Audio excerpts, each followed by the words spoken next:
So, let's try this again. I am 5 minutes late because of technical difficulties with this program. I'm about fed up with this program.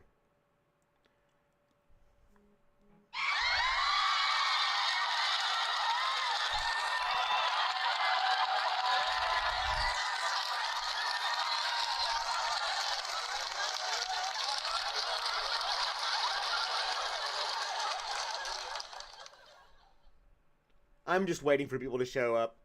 I don't know what's going on, man. I use this program for video gaming, and for some reason, when I try to do YouTube, it doesn't want to work. I saw you guys chatting about going to different countries, visiting, giving me a hard time for not being on time, losing my street cred. I know, Terry. It's my fault. It's all my fault. It's all my fault. I apologize, my friends. Stay thirsty, my friends. Stay thirsty. There we go. Get that going back again. 5 minutes late. I'll stay 5 minutes longer. I'll make up for the 5 minutes. I apologize, guys. I apologize. I know my street cred is just shot to hell and back. It's National Handshake Day. How you doing? Stupid ass thing. Let's get our question back up again.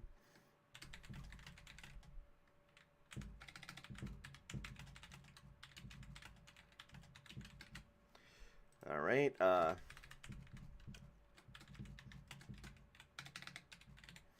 one more option here real quick. Start the poll. And then Abnorm is going to be like, what the hell happened? What the heck happened? It won't let me schedule it through this program. It's my problem, not yours. If I don't schedule the live stream and just do it, the program works fine. But if I try to schedule it and then pick up on that scheduled broadcast that I put out, it freezes. I don't know what's going on, but all the same, we're still here. I'm here. You're here. We got crazy persons here. We like crazy people. So yeah, welcome aboard. Sorry about the mess up this morning, guys. I don't know. It is what it is. We're here. International Baloney Day. I doubt that. I doubt it's National Baloney Day. Oh man, but National Handshake Day. I was always taught you give a firm handshake. You know, you grab the person's hand, your thumbs lock the other person's thumb. You don't grab just like their fingers, you know, in a handshake. You got to get there, get your whole hand in there, and bam, bam, hold the person's hand. Now, you don't want to squeeze it to cause pain on purpose, but you want to have a good, firm handshake. You don't want some limp-wristed, unless you're a royalty queen or something like that. You're holding your hand out so daintily. But then, you know, that's not really a handshake. So, yeah. Oh, there is that kid. I think I know who you're talking about, Wesley. There's this kid with, he's an adult with Down syndrome, and he has his own cooking show. And his family there helping him out, you know, not really helping him, but there to like run the camera for him and stuff. And he's cooking on the grill, he's cooking in the kitchen, doing all kinds of stuff. He's pretty good. It's his passion, and his family, of course, supports him. So that's really cool to look in the eyes. But anyway, let's see here.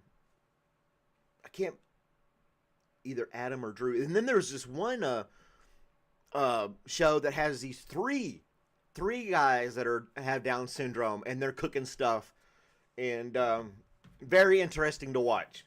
You know, very interesting to watch. It's not like funny or anything. It's just I don't know how to put it. It's just it's just interesting to watch and see how someone with that type of disability can still do great things. Not that they couldn't, but you know, I don't know. I'm digging myself into a hole here. Oh yeah, these prodigy kids cooking and stuff. Well, there's like little kid playing the piano like he's been playing it for 50 years, you know? They, some of these kids get on there and do stuff, and it just makes me feel dumb.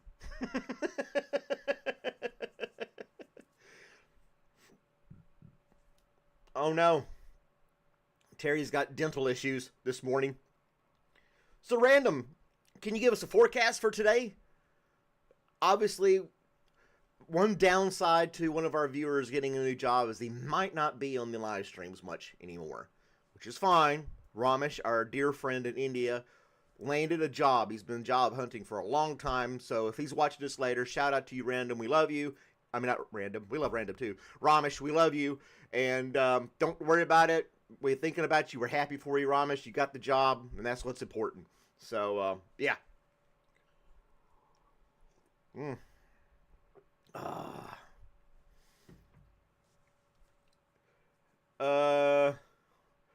Well, I left my wife for for a couple other reasons, and I am never going to get married again. So, yeah, I hope the crazy day goes smooth. Let's see. Did Random give us a forecast for today? Is it going to be like a 7 or an 8? He's pretty consistent on saying it's a 7 or an 8 out of 10 day.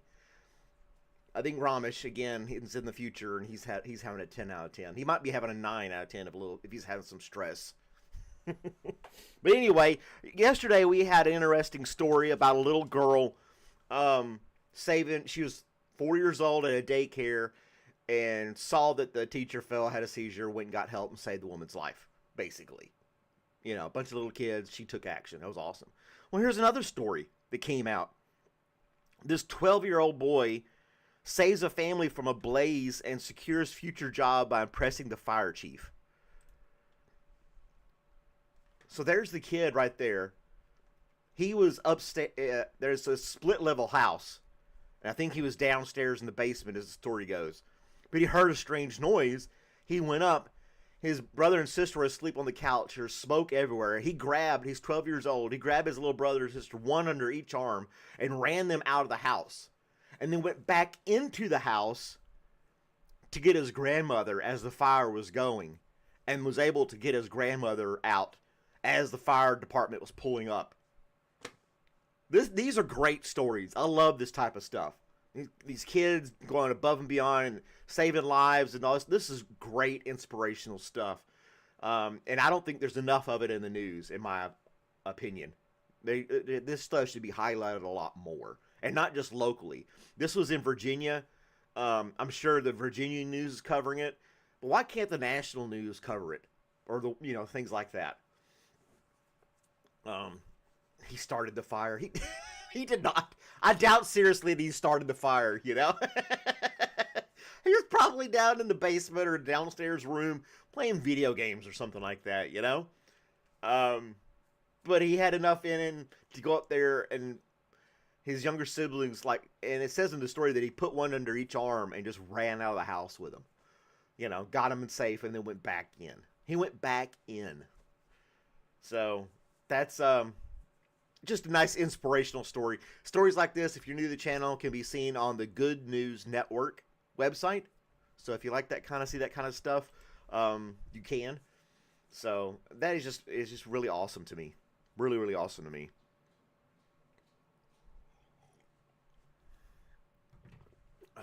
Yeah, good news doesn't sell. I remember there was an actor. I can't remember his name off the top of my head. Pretty popular actor. He started a little show during COVID called the Good News Network. Or Some Good News. SGN. And he highlighted good news around the world while people were locked in their houses during COVID and all that other garbage that was going on. Let's see what the company says. He has a little story. He was a 7th grade kid. You saw a kid fall from a seizure. Oh, no. Yeah, that's scary. Seizures and brain aneurysms and stuff like that. You just drop. Heart attacks, you drop. You hear about but things like seizures and brain aneurysms and stuff, you don't hear that, but this stuff happens, Yeah. Just bad news sells. Bad news sells. Some good news, like I said on the YouTube channel, if you look it up, I think John Krasinski is his name. I'm butchering his last name. He has a weird last name. Really cool guy. He's a good actor. He's a good, wholesome guy from what we know. You know, who knows? He may be doing experiments on hamsters in his basement for all we know. But he had that show, Good News, Some Good News. And people were sending him little stories and videos from around the world, and he just highlighted on that. And it was just a really cool, uplifting thing while the rest of the world dwelled on death and decay and destruction. So, yeah. And I like to do that stuff here too anyway. Normal viewers know that. Random, like I said, is in the future. He said it's gonna be like an 8 out of 10 day today. Holy crap, Random, you're just falling apart, bro. It's 8 out of 10. I got gout in my foot, but you know, we're still kicking.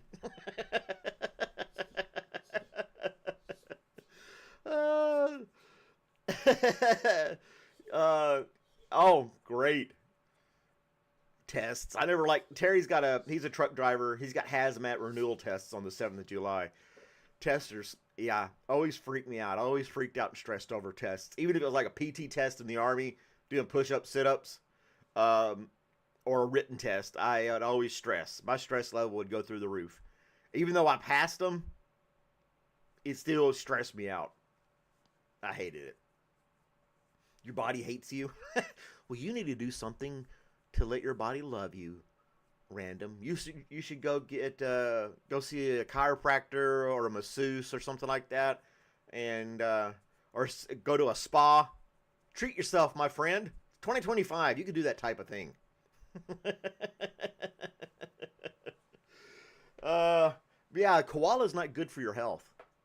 You can't be doing that, Random. You gotta treat yourself. Take a day off. Yeah, tests and everything. I mean, we have different things we have to do, renewal stuff where I work, and it's online training, and they have that little quiz at the end. And that really doesn't stress me because they're not that difficult. It's just basically, hey, were you paying attention type stuff. So it's not bad. 15 seconds, Random. Microwave you some bologna and you'll be in heaven, according to Terry.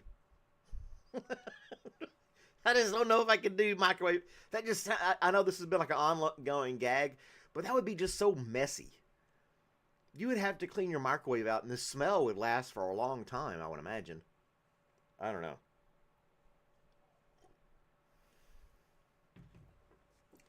To platypus, that weird animal.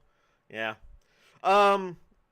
Let's see. We talked about the heroic kid. It's National Handshake Day. And in 1974, I didn't know it was this far back.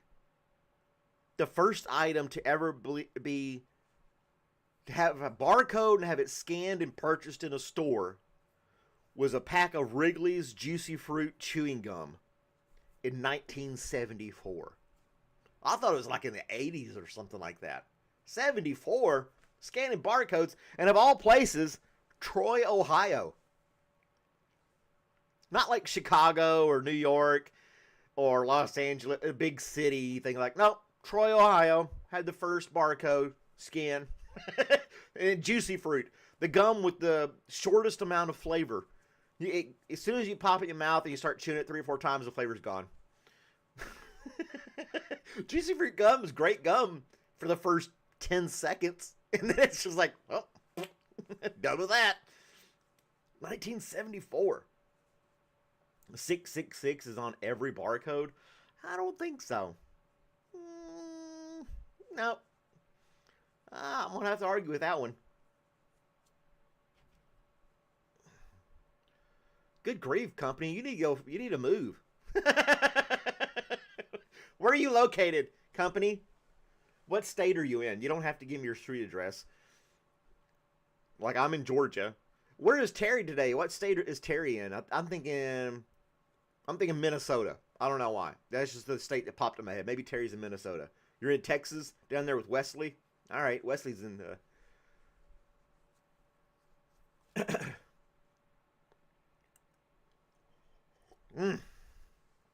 Indiana. He's in Indiana. Yeah. Well, I don't know, company. You may have to find new company to hang out with. Um, find new company to hang out with. Wesley does windshields in Texas. Um, so yeah, we got people all over the world. I used to have a map, but I took it down. It was short lived. Really didn't do that great. Um, but yeah, the Wrigley's Juicy Fruit chewing gum becomes the first grocery item. Oh, there could have been other things, but the first grocery item scanned with the barcode. It's a result of years of scientific experiment and industry cooperation to develop what we know as the basic barcode today. You know, if they had the QR code back then, they would be losing their mind. All those random little dots in a box, and it scans. And here I'm going to show my nerd value. The regular barcode you see on like your groceries and stuff only holds, I want to say, 128 characters. It's a small amount. Very small amount. But you really didn't need a huge amount to scan grocery items, right? So that particular barcode you scan can only hold so much information. Now the barcodes themselves you could make billions of different barcodes, I guess. But the information embedded in that barcode was only like 128 characters. I may be wrong. Somewhere small. The QR code, on the other hand, can hold thousands of characters. So if you wanted to have your QR code to have enough words like an essay, you can put all that stuff in there. But then that allowed people to put like web addresses and links and pictures and other stuff and more data to be embedded in that barcode. That's why QR codes are so popular now. So yeah. Let's see, I'm trying to read some of this stuff. Three's Company?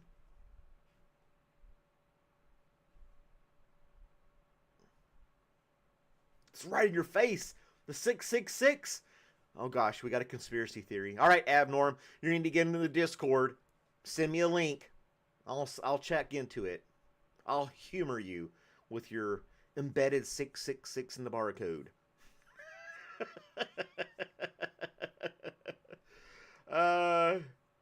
Yeah, I've heard about the streets making a pentagram. If you look down from Google Earth on Washington, D.C., I've heard of that. I never really looked at it, though. That's just Freemason symbols? Yeah, that's a creepy organization, too. My dad was part of that for a while. I don't know what he did. But they raised money for, like, scholarships and stuff. That's all I remember. They would have these weird meetings, and they'd go through some motions, and they'd raise some money for some scholarships at the local high school. I don't know what else they did beyond that. It seemed very boring to me. That's why I never got into, like, different groups, like the VFW and Veterans of Foreign Wars and these other little groups and stuff. It would just be where a bunch of old guys would sit around and talk. And I was like, I could do that at a coffee shop and not pay dues. I mean, at least I get a decent cup of coffee. I don't know.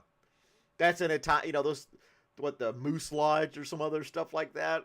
Back before there was internet and the guys needed a reason to get together and hang out without their wives speculating something, But, yeah. You don't do Discord? Okay. All right. Well, my email address is in the description of my channel. coffeewithmalcolm@gmail.com. Shoot me an email. Surely you do email.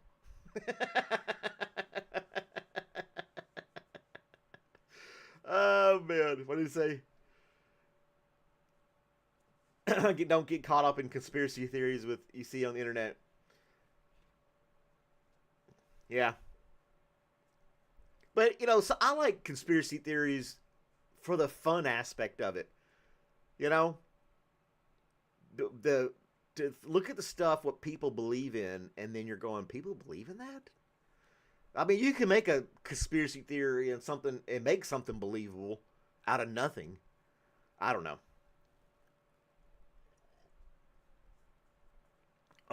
gout. I've had some slight, I guess you can call it slight gout pain in my knees.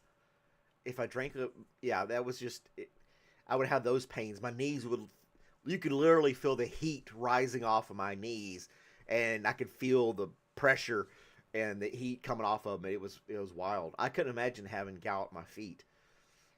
I am 40. I'm about to be 49. Terry's 60, so I'm not the oldest person. He just turned 60.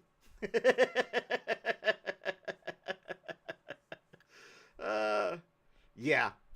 Wow. So I know another guy that had gout in his feet at work. It wasn't his, maybe it was his foot. He had one foot. He had to change his diet, some stuff he had to stop eating, and he had to take this medication, and it took like a week or so. He was out of work for like a week or so before it finally cleared up. Yeah.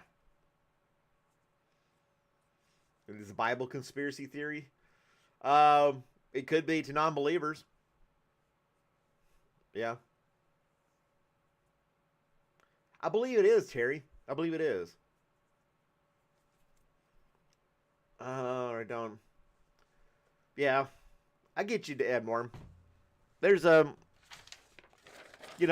believe in God and religion, or God at least, and I follow a particular religion. I haven't converted or anything, but I just think there's too much of this world that works in so much harmony with just plants and animals. Just plants and animals, and how they all work in harmony and create these things out of nothing on their own. I can't fathom the notion that some little speck of dust quadrillion years ago exploded and made all this stuff by chance. I just can't. It doesn't make sense to me. I think there's got to be some kind of higher power that put this stuff together and make it work. You know. But anyway, do I love Santa? Nah, not really. I'm not a fan of Santa. Really isn't. I'm not. When I had kids, I had to give that mythical fat guy credit for all the presents I was buying my kids. It was not pleasant at all. I really resented the whole notion of Santa. And, you give your kids, and all the great presents came from Santa, but all the mediocre, mundane stuff came from mom and dad.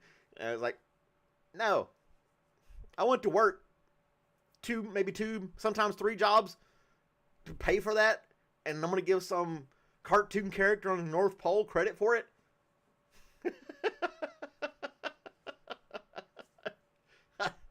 Oh no, Kermit's finger. Oh my gosh. Red Bull, Abnorm, you started saying something about Red Bull, so yeah, I threw that out there. Somebody likes you, Abnorm, obviously voted for Red Bull, and one other person voted for tea. And the majority of everybody on here said coffee, as myself. I do enjoy tea. I don't think Red Bull does any. I've drank Red Bull, and I don't see any effects of it. I don't think it wakes me up at all. It does not work for me.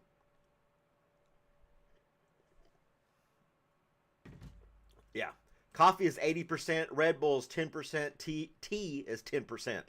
So you're not quite in the lead there, Abnorm. You got a way to go. You need to start inviting more people into the show so that we can, figure that out for you.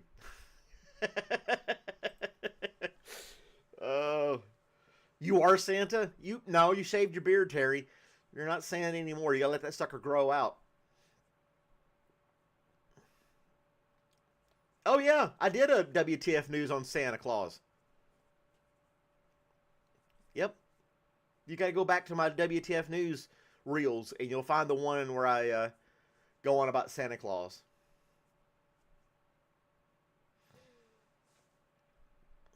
He might be Santa. You like company? I hope you. I call you company because that's your username. We do this every morning at the same time, Monday through Friday. So we'd love to have you keep coming in and checking on us and enjoying the conversation. But I do other stuff on the channel too, so check out all kinds of other stuff. I'll stop with the sales pitch. But yeah, you need to hang out with us more and join us. We got a lot of other people that join up too. Mel isn't on here this morning. It's just us guys on here today. Where's Blue? We need some female input. The Tooth Fairy. I just think people naturally want to be rewarded for stuff and things that they do. Just like going to a job. I wouldn't go to my job if I wasn't getting paid. A kid doesn't want to have his tooth pulled unless he's going to get something out of it. If he's psyched out about having the tooth pulled and, it's going to be painful or whatever and they're afraid to do it. But a lot of kids, like, this tooth's loose and they're out there with a screwdriver, pair of pliers or tweezers and a string. They're like, I want this tooth out. I want that money under the table, under the pillow,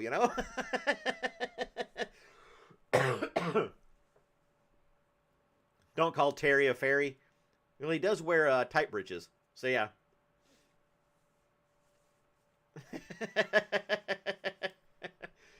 Oh, thank you, Terry. You're too kind. Way too kind. I appreciate it. Santa is Krampus, some very weird stories. Some of this stuff, like Easter, has always been the most bizarre ritual, at least here in the United States, with the bunny rabbit and the eggs.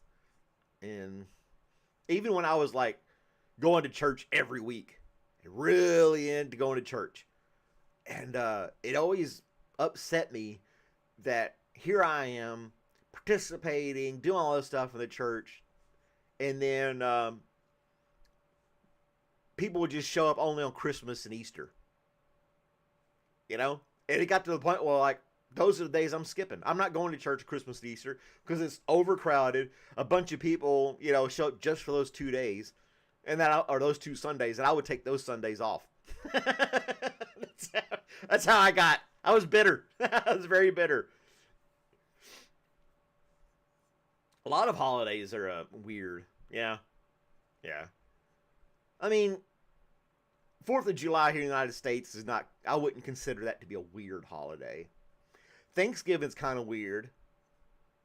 We kind of like, we didn't. We stole all the land, killed a majority of them, and then we depict ourselves having dinner with them in November for Thanksgiving. The Indians, the Native Americans, indigenous people. So that's kind of a weird holiday. What are some other weird holidays here in the States? Mardi Gras, that's kind of weird. That's a Catholic thing. Get drunk and wasted, do all your debauchery, because the next day you have to fly. You got to be a straight arrow and do everything right and get forgiven. So yeah. 4th of July is pretty cool. I always like Thanksgiving though, even though it's kind of a weird holiday. I like Thanksgiving. I think there's a lot less pressure on holidays like 4th of July and Thanksgiving, where it's just people get together and enjoy each other's company and have it. Like 4th of July, you're cooking out on the grill.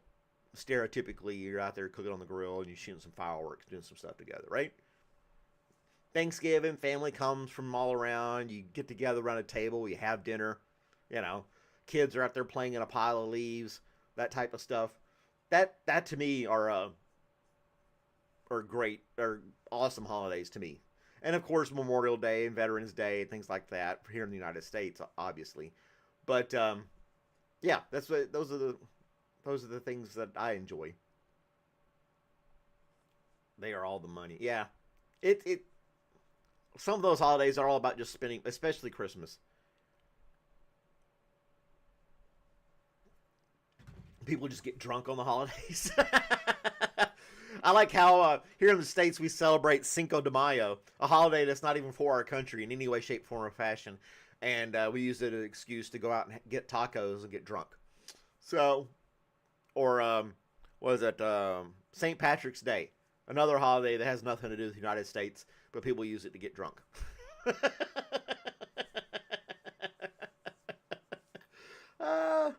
Yep, that's what they do. But yeah, anyway.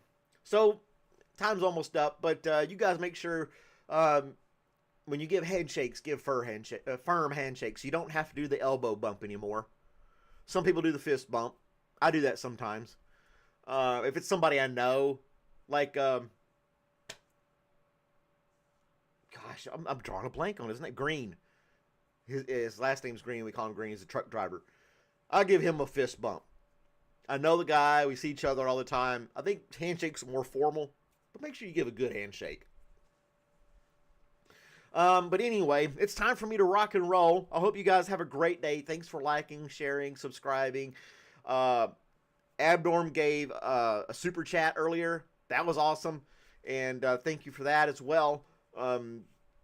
But what's Halloween's main character? The Grim Reaper. I don't know. But I gotta go. I gotta go to work. I have a real job. So I'll talk to you guys later. Thanks.